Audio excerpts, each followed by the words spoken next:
It was just another normal day in the neighborhood, or so I thought. Little did I know that the most bizarre confrontation of my life was about to unfold. My cat, Whiskers, a mischievous and lovable creature, was the reason for the storm. But when my HOA Karen neighbor tried to take matters into her own hands and threatened to confiscate my cat over a petty rule, I knew I had to make a stand. The solution? A cat parade.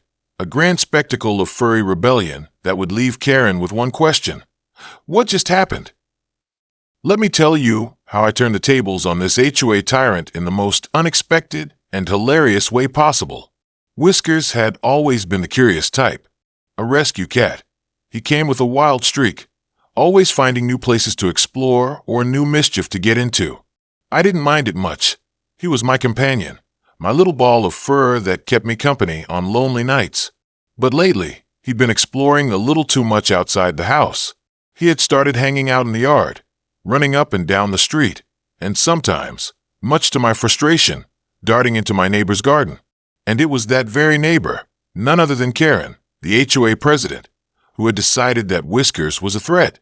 It all began when Karen knocked on my door one afternoon, her face twisted in that all-too-familiar scowl she wore whenever she was ready to enforce some ridiculous rule.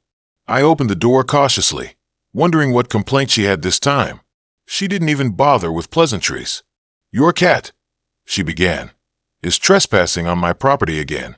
I've had enough of it." I blinked in disbelief. "Whiskers, he's just a cat, Karen. He's not doing any harm." Karen's eyes narrowed, her grip tightening on the notepad she always carried with her for official HOA business. "I don't care. He's not supposed to be in my garden. If you don't keep him inside, I'll report you to animal control. He's a nuisance, and if he keeps coming over, I'll have him confiscated." Confiscated? I stared at her, struggling to understand what she had just said. "Wait, you're serious? You want to take my cat?" Karen nodded, her expression hard. "Yes. It's not just about him getting in my garden. He's damaging my flowers, and I'm tired of it. The HOA rulebook is clear about pets, and it says they must be kept indoors or contained. You've been warned." I stood there in shock, my mind racing. Was this really happening? Was Karen seriously threatening to take my cat away over a few visits to her garden? It wasn't even like Whiskers was causing major damage. He'd simply been enjoying the sunshine, chasing bugs, and occasionally lounging under a tree. But Karen? She was determined to use her position to make my life miserable. And this time, she was going too far. Before I could respond, Karen turned and walked away, muttering about pet regulations under her breath. I closed the door slowly, trying to process what had just happened. Confiscating my cat, over my dead body. I knew I couldn't let Karen win. But what could I do? I wasn't about to back down without a fight, and I wasn't going to let her take my beloved cat away from me. But how could I possibly fight back against someone who seemed to have so much power in this neighborhood? That's when it hit me. If she thought she could bully me into submission, I could show her just how far I was willing to go. I needed to make a statement. And what better way to do that than by hosting a cat parade down her driveway? The more I thought about it, the more I loved the idea. A parade full of cats, right down Karen's driveway. It would be a peaceful protest, a way to show her that I wouldn't back down. Plus, it would give all the neighbors something to talk about. They'd get a good laugh, and I'd show Karen that there were limits to what she could control in this neighborhood. If she thought she could mess with my cat, she was about to learn just how strong the bond between a person and their pet really was. I spent the next few days planning. I called up some of my friends and neighbors who also had cats, asking them to join in. The idea was simple. We'd walk our cats down Karen's driveway, one by one, in a peaceful, almost ceremonial way, showing her how ridiculous her threats were. If she wanted to make a fuss, I'd give her something to really fuss about. On the day of the parade, everything came together perfectly. Word had spread through the neighborhood, and the number of participants kept growing. It wasn't just a handful of us. It turned into an event. People who had never met me or my cats before were suddenly rallying behind the cause. They were tired of Karen's overreach and wanted to take a stand, even if that stand involved something as playful and lighthearted as a cat parade. I decorated Whiskers with a little bow tie, and I made sure my other two cats were ready for their big moment. Emily, my neighbor, brought her Maine Coon, a large and friendly cat named Maximus, while Lisa, another friend from down the street, brought her sleek black cat, Midnight. The energy was infectious, and I could feel the excitement building as the group assembled in front of my house. The moment we stepped onto Karen Street, the crowd cheered. The cats, oblivious to the attention, strutted proudly down the road, tails high, paws moving in rhythm as if they knew they were part of something important. The neighbors were clapping, some laughing, others simply shaking their heads in disbelief at the sight. But Karen? She wasn't laughing. She was standing at the end of her driveway, her arms crossed and her expression cold. I could see her clenching her teeth, her anger rising. She wasn't prepared for this, and I could tell it caught her completely off guard. She tried to shout at us to stop, but the parade was already in full swing. The cats continued to parade down her driveway, and the neighbors followed, cheering them on. It was a peaceful protest, but it was impossible to ignore. As we passed by Karen, I looked her straight in the eyes. "You really thought you could control us, huh, Karen?" I called out. "Well, it's time for you to learn. No one controls a community like this. We'll stand together when it matters." Karen's face turned red as a tomato, her frustration boiling over. She tried to shout something back, but it didn't matter anymore. The parade was happening, and there was nothing she could do to stop it. This wasn't just a protest about my cat anymore. This was about making a statement about community, about standing up for what's right, and about not letting people like Karen use their positions to bully others. We reached the end of the driveway, and the parade slowed to a stop. The neighbors cheered again, and I could see a few of them giving Karen looks that were hard to ignore. The power was shifting. People were standing together, and they were no longer afraid. Karen stood there, watching us, her arms still crossed, her face twisted with anger. But deep down, I knew she had lost. She thought she could intimidate me into giving up my cat, but I had shown her that the power of the community couldn't be threatened so easily. I'd exposed her for what she was, someone who tried to control others with fear and intimidation. And now, it was my turn to stand tall. Karen had learned the hard way. No one, not even an HOA president, could dictate our lives without consequences. Karen had always been a thorn in the side of our peaceful neighborhood. She'd earned a reputation as the HOA president who lived to impose rules, scrutinizing every little detail of everyone's lives. I'd always been on her radar, but I had managed to avoid her grasp, until Whiskers, my curious and slightly mischievous cat, got caught in the crossfire. It wasn't even the first time Karen had complained about him, but this time, she crossed a line. At first, I thought she was just blowing off steam. I mean, really, taking my cat? Over a few random wanderings in her garden? That seemed ridiculous. But the more I thought about it, the more it seemed like Karen was willing to take anything she could, no matter how petty. The nerve of it was what really got to me. Here was someone who had already meddled in everyone's business, trying to control the entire neighborhood, and now she was setting her sights on my cat. I was still trying to process what had happened when Emily, a neighbor of mine who had been following Karen's antics for years, knocked on my door. She had heard about Karen's threat and was furious. Emily was a firecracker, a woman who had no patience for anyone trying to push others around, especially not someone like Karen. When I explained the situation, her eyes lit up with that mischievous gleam that I knew too well. "You know," she said, "if Karen thinks she can push us around like this, maybe it's time we push back. And not just a little, let's go all in." It didn't take long for the idea to take hold. We had to show Karen that her behavior was unacceptable. And what better way to do that than to give her a taste of her own medicine? But instead of resorting to violence or destruction, we came up with something much better. Something that would leave Karen with no room for excuses, no way to deny the power we had. The cat parade. At first, the idea seemed a little outlandish, but the more we discussed it, the more perfect it seemed. A parade. A ridiculous, over-the-top display of cats, prancing down Karen's driveway. We would make it so absurd, so impossible to ignore, that Karen wouldn't have a chance to brush it off. This wouldn't just be a protest. It would be a spectacle, something that would grab the attention of every neighbor, every HOA member, and anyone who thought Karen could control us. I started making calls to friends and neighbors who I knew were as fed up with Karen as I was. I explained the plan, and soon, everyone was on board. Emily and I got to work organizing, gathering participants, anyone who had a cat, a neighbor who had felt the sting of Karen's unreasonable rules. The more people we contacted, the bigger the idea got. Soon, it wasn't just going to be me and a couple of cats. This was going to be a full-on parade. The big day finally came. I had spent hours getting Whiskers ready, attaching a small bow tie to his collar. Emily's Maine Coon, Maximus, was the star of the show. He was big, fluffy, and confident, a natural leader for the cat parade. Lisa from 2 houses down brought Midnight, a sleek black cat who had always been a bit of a diva. And the list went on. The excitement was palpable. We had gathered more than 10 cats for the parade, all lined up and ready to march down Karen's driveway. As we gathered in front of my house, I couldn't help but smile at the sight. It wasn't just the cats that made it so entertaining. It was the sheer absurdity of it all. A parade of cats, prancing down the driveway like they were the grand marshals of a parade, led by determined neighbors who weren't afraid to stand up for what was right. We weren't just protesting anymore. We were making a statement. When we reached Karen's driveway, the whole neighborhood seemed to have shown up. I could see her standing there at the end of the street, arms crossed, her face tight with anger. She had clearly not expected this, her precious control slipping through her fingers.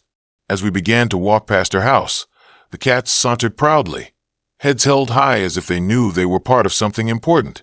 It was like a circus parade, only instead of clowns, we had cats and a neighborhood ready to stand against tyranny. Karen yelled at us, trying to command us to stop, but the parade was already in full swing. "This is ridiculous. You'll regret this," she screamed from her porch, but her voice was drowned out by the laughter and cheers of the neighbors. People were filming the parade on their phones, taking pictures, and sharing the spectacle with their friends. For the first time in a long while, Karen's voice was no longer the loudest in the neighborhood. The more Karen shouted, the more the cats seemed to strut in her direction, as if they were mocking her. Whiskers, always the performer, darted between people's legs, making his way to the front, as if he knew he was the star of the show. Emily's Maximus took the lead, looking every bit like the king of the parade. It was clear that Karen was starting to lose control of the situation, and for once, we were the ones with the upper hand. Karen, now visibly furious, rushed off the porch to stop the parade. She approached us, her steps quick and angry. "This is outrageous," she shouted. "You think this is funny? You think you can just make a mockery of the HOA like this?" I stood my ground. "No, Karen, you made a mockery of the HOA. You tried to bully us, and now we're showing you what happens when you mess with the wrong people. No one is afraid of you anymore." Karen's face turned beet red as the parade continued, her fury mounting with every step we took. The more she raged, the more the neighbors rallied behind us. Whiskers darted toward the edge of her driveway, and the crowd followed, laughing and clapping as we passed her house one final time. By the time we were done, Karen was a picture of rage, standing at the end of her driveway, her fists clenched, unable to do anything. We had taken back control. It wasn't just a victory for me and my cat. It was a victory for the entire neighborhood. It was a reminder that no one, not even an HOA president with a crossbow or the power of bureaucracy behind her, could trample on our freedom and our peace. The parade had done more than just entertain. It had exposed Karen for what she really was, a bully who thought she could control people with fear. But in the end, it was the community's love for their pets, their pride, and their willingness to stand together that had won the day. We walked away victorious that day, but as we all shared in the afterglow of our small, furry rebellion, I couldn't help but smile. Karen's reign was over, not with force, not with anger, but with a little humor, some creativity, and a whole lot of cats. As the last of the parade participants disappeared around the corner, I could feel the adrenaline beginning to ebb. The laughter and chatter from the crowd began to fade, replaced by an odd silence. For a moment, I almost couldn't believe it had all come together so perfectly. But Karen's face, contorted with fury, was a clear reminder that this battle was far from over. Sure, she'd been publicly humiliated, but I knew she wouldn't take it lying down. And if I knew Karen, she'd be plotting her next move before the week was out. Emily, standing beside me, finally broke the silence. "I think we just broke her," she said with a grin, watching the tail end of the parade winding its way down the street. "But I have a feeling she won't let this go." I nodded. "You're right.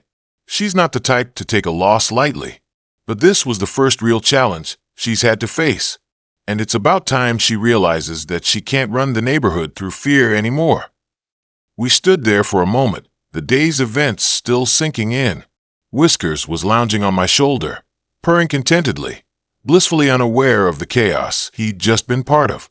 He had simply followed his instincts, doing what cats do best, sitting pretty and looking adorable. But now, as I stood there with Emily, I felt an unfamiliar weight on my shoulders. We had made a bold statement, but Karen wasn't the type to back down quietly. We couldn't just hope she would give up. This was just the beginning of the end. That night, as the neighborhood began to return to its usual rhythms, I couldn't help but wonder how far Karen would go to regain her control. Would she escalate her tactics? Would she retaliate? I didn't know, but I was certain she wouldn't let this act of defiance slide. I kept thinking about what she'd said earlier. "I'll make you regret this." That ominous warning stuck with me, gnawing at the back of my mind. By the following morning, things seemed eerily calm. Karen hadn't made any moves yet, and I couldn't shake the feeling that she was just waiting for the right moment. I had to admit, I was a little on edge. The feeling of victory from the parade had faded into the reality of knowing that Karen still had influence in the neighborhood. She wasn't just an HOA president. She had the backing of a few key players who still respected her power, whether it was through fear or loyalty. That afternoon, I received an unexpected knock on my door. It was Alice, the woman who had been my ally in getting the HOA to reform in the first place. She'd become an invaluable support through the whole ordeal with Karen, and seeing her standing on my doorstep felt like a reassuring sight. She looked worried, though, her face drawn and serious. "Something's not right," Alice said before I even had a chance to ask her in. I overheard a conversation between a few of the old HOA board members. "They're planning something big. Karen's not done with you yet." My stomach twisted. "What are they planning?" Alice lowered her voice, glancing around before speaking again. "They're going to try to undo everything we've worked for. They're meeting tomorrow to discuss reinstating some of the old rules and pushing through some new ones. I'm not sure how, but I think they've got a plan to make things right again in Karen's favor." My thoughts raced. The community had made so much progress. Could Karen actually manage to pull the strings behind the scenes and turn everything back to the way it was? It didn't seem possible, but the more I thought about it, the more I realized how dangerous a game we were playing. Karen might have been humiliated in front of the entire neighborhood, but she wasn't just going to give up her hold on power. "We need to act fast," I said, the realization setting in. "If they're meeting tomorrow, we don't have much time. We need to gather more support, find out exactly what they're planning, and make sure we can stop them before they even get the chance to push anything through." Alice nodded, her eyes intense. "I've already been talking to some of the others. We've got a few people on our side. But we need more than just the usual faces. We need to bring everyone into this. Karen isn't going to back down until we make it clear that we won't tolerate her abuse of power any longer." The urgency in Alice's voice was enough to make my heart race. This wasn't just about defending my cat anymore. This was about protecting everything we had fought for, our homes, our rights, and our ability to live without fear of the HOA. Karen wasn't just a petty neighbor with a vendetta. She was a symbol of everything wrong with the way power had been misused in the neighborhood. And if we were going to protect what was ours, we had to be ready to fight back harder than ever before. The next morning, I gathered my neighbors once again. Emily was by my side, of course, ready to help with whatever needed to be done. But this time, the stakes were higher. We needed more than just a protest. We needed to organize, strategize, and come together as a united front. The strength of our community was our best weapon, and if we could rally enough support, Karen wouldn't stand a chance. The meeting that night was intense. People who had been silent before were now speaking up, their voices filled with resolve. There was talk of legal action, of taking Karen's actions to court, of confronting the remaining members of the HOA board who had helped enable her. Everyone knew what was at stake, and no one was willing to let Karen or her allies take it all away. The atmosphere was electric. The excitement was palpable. For the first time in years, it felt like we were in control of our own future. We weren't just reacting to Karen's demands. We were actively fighting to protect our community, to make sure that nothing she did could undermine everything we had worked for. As I sat back and listened to the plans unfold, I felt a surge of hope. This wasn't just about a cat anymore. It wasn't even just about Karen. It was about the future of the neighborhood and making sure that everyone had a voice in shaping it. We were taking our power back, and there was no way Karen was going to stop us now. The days leading up to the HOA meeting felt like an eternity. Each time I spoke to a neighbor or met with one of the new HOA members who had agreed to join our cause, I could feel the weight of what was at stake. The excitement was there, but so was a deep sense of responsibility. We were about to challenge Karen's power in a way she had never been challenged before. And in doing so, we would be laying the foundation for a much bigger change in the neighborhood. It was no longer just about my cat or a few petty squabbles. It was about taking control of the community and ensuring that it was no longer run by fear or intimidation. The day of the meeting arrived, and I was on edge. The plan was simple. We would present the evidence of Karen's corruption and manipulation, bringing in witnesses who had experienced her bullying firsthand. We had the legal documents, the testimonies, and even the damning emails that showed her behind-the-scenes deals. The whole neighborhood would see her for what she truly was. But even as I prepared, I knew that Karen wasn't going to just accept defeat. She would fight back with everything she had, and I had no doubt that she would try to manipulate the system in her favor. When we arrived at the community center, the atmosphere was thick with tension. Karen was sitting at the front of the room, her usual scowl plastered on her face. She had her lawyer with her, a slick and polished man who had been defending her actions for years. But this time, the tables were different. This time, the evidence was on our side. As the meeting began, Karen stood up to speak first. Her voice was loud, demanding attention, as she recited her version of the events.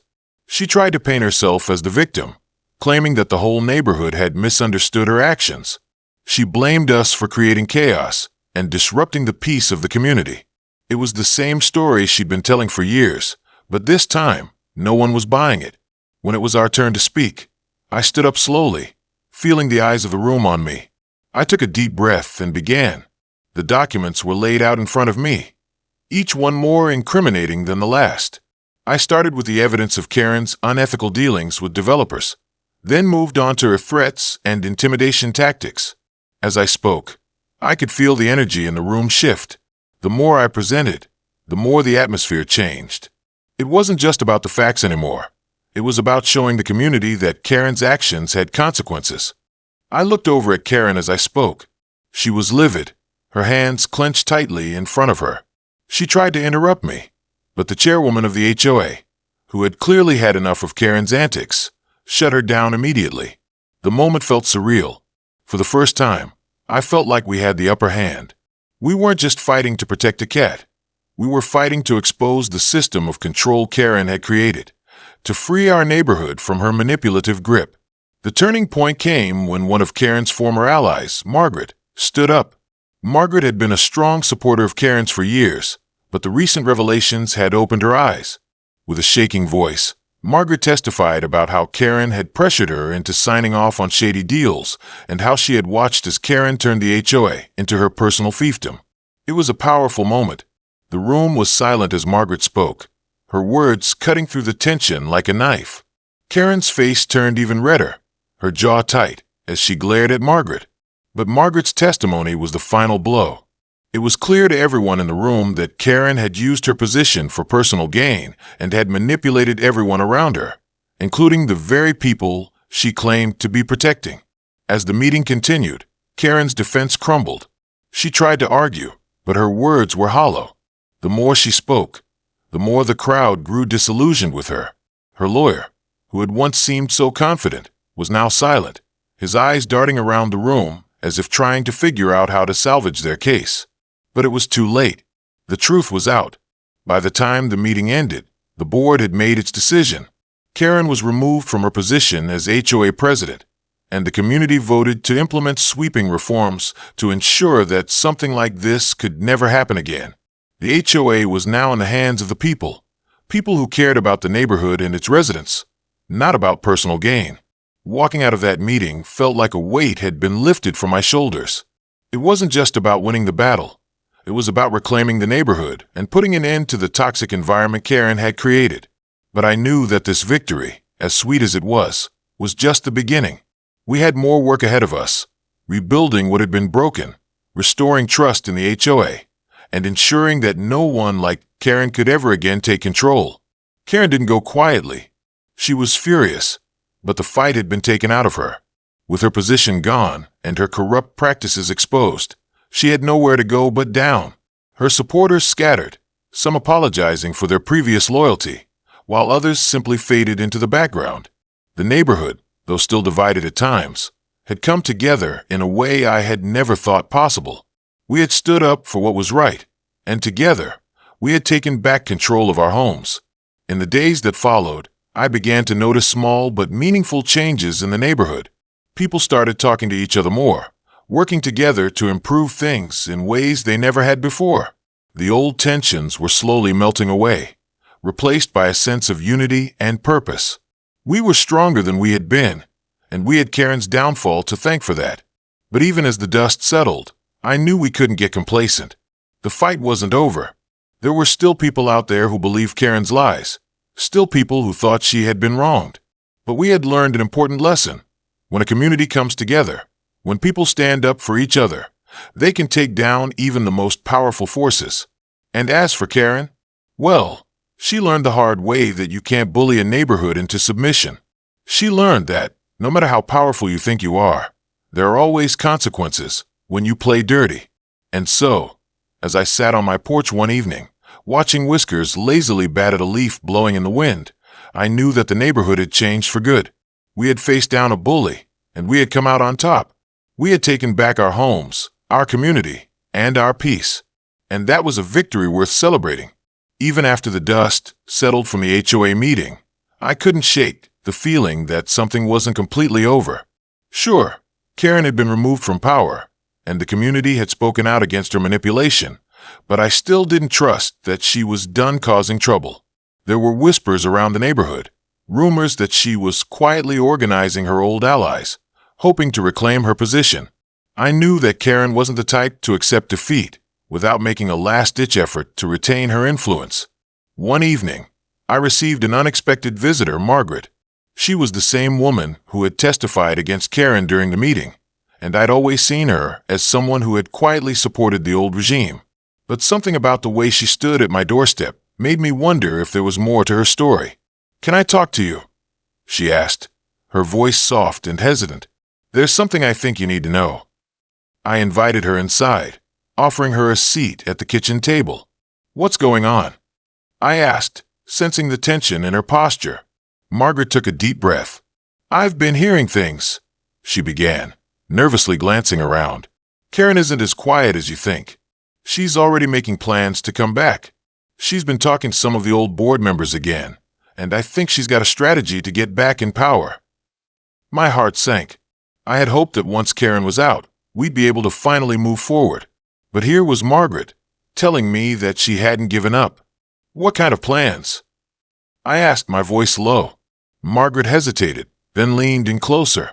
"I don't know the details, but she's trying to find a loophole in the new rules. She's trying to find someone who will support her, so she can either rejoin the board or get elected again.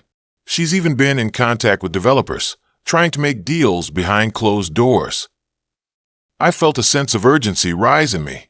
We couldn't let Karen worm her way back in, especially if she was plotting from the shadows. We need to stop her. We can't let her tear apart everything we've built. Margaret nodded. "That's what I'm worried about. But I don't know what to do. I've seen what she's capable of, and I'm scared.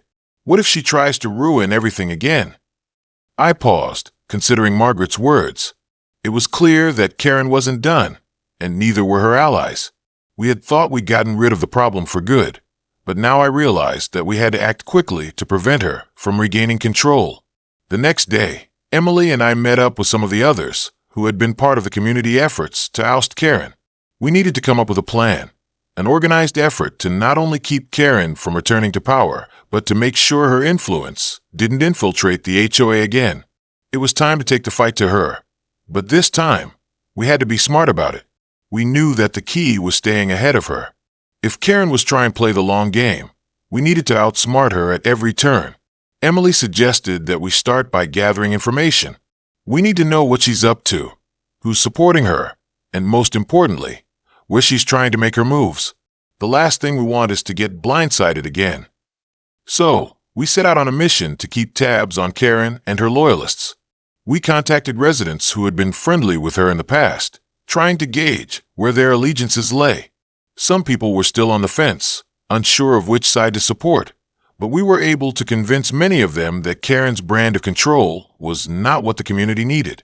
Slowly but surely, we began to gather enough intel to know that Karen's plan was starting to take shape.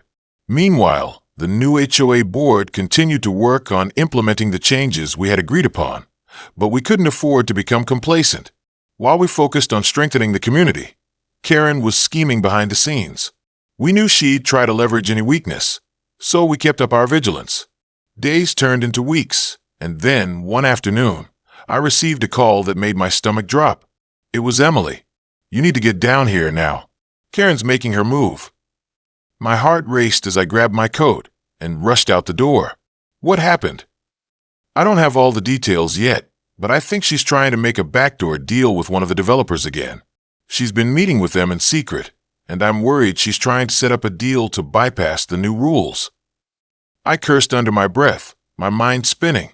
If Karen succeeded in her plans, it would undo everything we had fought for. We had to stop her before it was too late. When I arrived, Emily was waiting for me by the entrance of the community center. She looked pale, her eyes wide with concern. "It's worse than I thought," she said. "I found some documents that show she's trying to bribe key figures in the board. She's trying to buy their votes, get them on her side, so she can manipulate things." I was furious. She really thinks she can just buy her way back into power? We can't let that happen. We have to expose this. We made a plan, deciding that the best course of action was to gather as much evidence as we could and present it to the board. We needed proof, something concrete to back up our claims, so Karen couldn't wiggle her way out of this one. If we could prove that Karen was trying to manipulate people and break the rules, we would have a chance to stop her once and for all. That evening, we worked late into the night, digging through the documents Emily had found, making copies, and double-checking everything. We needed to make sure we had everything in place for the next HOA meeting. This was it, the final showdown. The next day, I felt a nervous energy building inside me. We had everything we needed to expose Karen's scheme. Now, it was time to see if our hard work would pay off. The meeting was scheduled for the following evening, and we would present the evidence to the board, revealing Karen's underhanded tactics. We couldn't afford to let this slip through our fingers. We had to end Karen's reign once and for all. The next evening, the atmosphere in the community center was electric with anticipation. The usual hum of conversation was replaced by a tense silence as people filed into the room. It was clear that this meeting was going to be different. We weren't just discussing neighborhood rules anymore. We were about to expose a criminal scheme that had been hiding in plain sight for too long. Emily and I arrived early, the weight of the documents in my bag feeling heavier with every step I took. We had gathered enough evidence to put Karen's operation under a microscope, and now it was time to let everyone see the truth. But even as we set up, I couldn't help but feel a little nervous. Karen's network of supporters was still strong, and there was a part of me that worried she might have something up her sleeve. The board members started trickling in, their faces serious as they took their seats. Karen wasn't there yet, but I could tell she was going to make an entrance, as always. She didn't like to lose, and she wasn't going to let this meeting slide by without making a scene. At last, the door swung open, and there she was, Karen, flanked by her lawyer. She walked in with the same smug expression that had always made me grit my teeth. But today it was different. There was no certainty in her stride. She was walking into a situation where she knew the odds were stacked against her. For once, she looked vulnerable. I took a deep breath as the meeting began. The chairperson opened with the usual pleasantries, but it didn't take long before Karen launched into her familiar tirade. "This neighborhood is falling apart," she declared, her voice ringing through the room. "You've all allowed chaos to reign, and now you're trying to throw me under the bus for doing what's right for the community."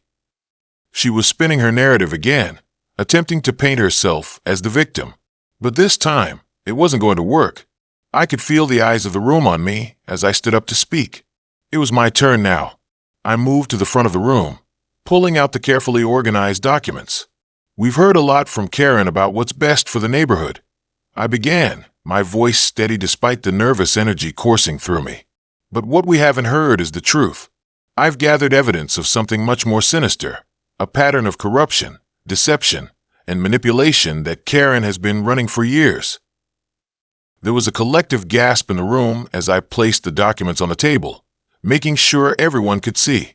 I began walking the board through the timeline of Karen's schemes, showing the bribes, the backdoor deals with developers, and the ways she had secretly siphoned off money meant for the community's upkeep. The facts were irrefutable.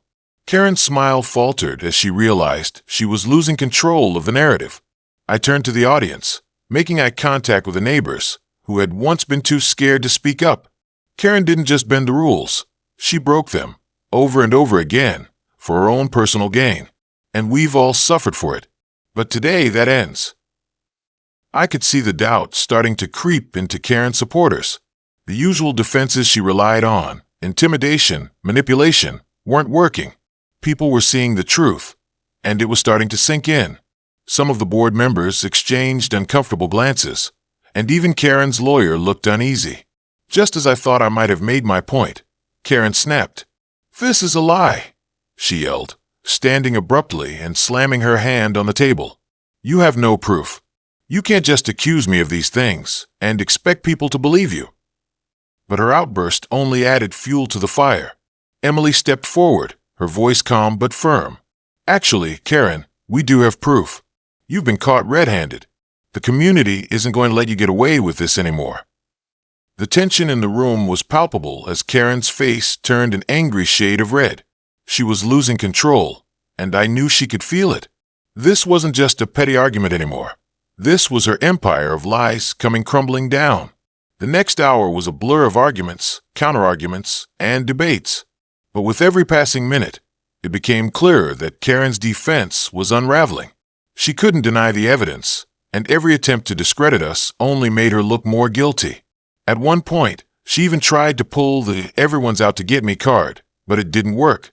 The people of this neighborhood were tired of her manipulation, and they were done listening to her lies. When the board finally called for a vote, the decision was unanimous. Karen was removed from her position as HOA president, effective immediately. The community erupted in applause. It was a victory that had been years in the making. But I knew it wasn't just a win for me. It was a win for everyone who had been silenced by Karen's reign. Even though Karen was ousted, I knew that the damage she had done wouldn't be fixed overnight. The community had been fractured, and trust would take time to rebuild. But this was the first step toward reclaiming what was ours. It was a victory for the underdogs, for the people who had fought against a corrupt system, and for the homeowners who had long been too afraid to speak up. Karen stood in the back of the room, seething with rage, but I didn't look back. The fight had been long, and it had been hard, but we had won.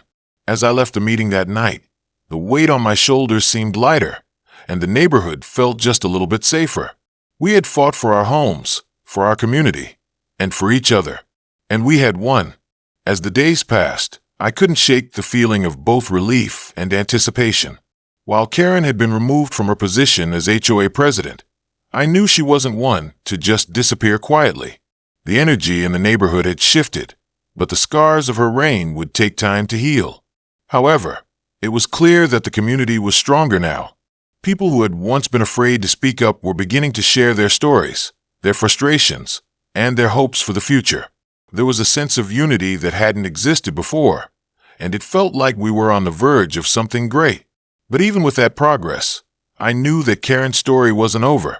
I hadn't heard from her in a few days, but that only made me more suspicious. When Karen went quiet, it usually meant she was planning something. I kept my eyes peeled, staying vigilant. Emily, Lisa, and some of the other neighbors who had stood with me throughout this ordeal were just as wary. We knew we couldn't afford to let our guard down. Then, one afternoon, I received a text from Emily that made my stomach drop. Karen's been seen talking to the new board members. She's trying to make a deal. The message was short and to the point, but it hit me hard. Even without the official title, Karen still had influence, and she was trying to manipulate the new leadership. I called Emily immediately. Do you think she's trying to come back in some way? Or is she just trying to stir up trouble? I don't know, Emily replied, her voice tight with worry. But we need to be ready for whatever she's planning. The next few days were tense as we kept a close eye on Karen's movements. It seemed like she was laying low, but every time I saw her, she looked more and more like a woman plotting her revenge. She had the same look in her eyes, the same look she had when she'd first started using her power to bully people. She wasn't done. She hadn't given up. One afternoon, as I was walking out to my car, I saw a familiar figure standing at the end of the street. It was Karen, talking to one of the new board members, a man I hadn't seen before. They were speaking in hushed tones, but I could feel the tension in the air. I didn't want to confront her just yet, so I kept my distance, watching from across the street. As I watched, I began to realize what Karen was doing. She was trying to manipulate the new board members into making concessions that would allow her to regain control in some form. She was offering them promises, something I couldn't quite hear, but guessed involved more under-the-table deals with developers. She wasn't just trying to get her job back. She was trying to find a way to keep her web of corruption alive. I knew that we couldn't let this continue. We had to act before she could make her move. I gathered Emily and a few other trusted allies, and we brainstormed how to stop Karen before she could do any more damage. It was clear that Karen had underestimated the strength of the community and the resolve of those who were ready to stand up to her. But this wasn't over yet. We decided to confront the new board members directly, showing them the evidence we had on Karen's past actions and warning them about the kind of person they were dealing with. We had to make it clear that anyone who aligned themselves with Karen would not be tolerated. It was time to take a stand once again, but this time, it would be more strategic. We needed to expose Karen for good and ensure she couldn't slip back into a position of power. The next HOA meeting was approaching, and this time, it wasn't just about addressing petty complaints or property lines. It was going to be a showdown. The new board was made up of a mix of people, some who had been silent under Karen's rule and others who were ready for change. We needed to make sure the board knew exactly what they were dealing with. We couldn't let Karen slink back into power by any means. When the day of the meeting arrived, the room was filled with tension. The new board members were present, sitting at the table with wary expressions. Karen, who had been quiet until now, was sitting in the back with her arms folded, watching the proceedings. I could see her watching us closely, her eyes narrowing when I walked in. She knew what was coming, and I knew she was getting desperate. We started by presenting the evidence we had gathered, the conversations, the shady transactions, the bribes, and the emails that Karen had tried to hide. One by one, we laid it all out, showing how Karen had used the HOA as her personal playground for corruption. The new board members looked uncomfortable, glancing at each other as the details came to light. Karen, trying to maintain her composure, stood up to protest. "This is all a lie," she shouted. "You can't prove anything. These accusations are baseless." But the proof was irrefutable. The new board members had no choice but to listen. The room grew silent as the weight of the situation sank in. Karen had no defense left. Her face flushed with anger, but it was clear she had nowhere to turn. The truth was out, and there was no going back. After what felt like an eternity, the board members made their decision. Karen was officially banned from holding any position in the HOA again, and any of her past dealings were now under investigation. Her reign of terror had finally come to an end. As the meeting adjourned, I couldn't help but feel a wave of relief wash over me. We had done it. Karen's manipulation had been exposed, and the community was free from her grip. It had taken time, effort, and a lot of determination, but we had made it through. The neighborhood was ours again. The people in the room began to exchange glances, nodding to each other, showing their support for the changes we had fought for. There was a new sense of unity, one that had been forged in the heat of this battle. Karen's power had been shattered, and we had proven that together, we could stand up to even the most oppressive forces. As I walked out of the meeting, I felt lighter than I had in years. The fight was over, and we had won. It was a victory not just for me, but for every person in the neighborhood who had been silenced or bullied under Karen's rule. Together, we had reclaimed our community, and no one would ever be able to take it from us again. Thanks for sticking with the story. If you enjoyed this epic showdown and want to see more tales of standing up to bullies and reclaiming power, don't forget to like and subscribe. Stay tuned for more unbelievable stories that you won't want to miss. See you in the next one.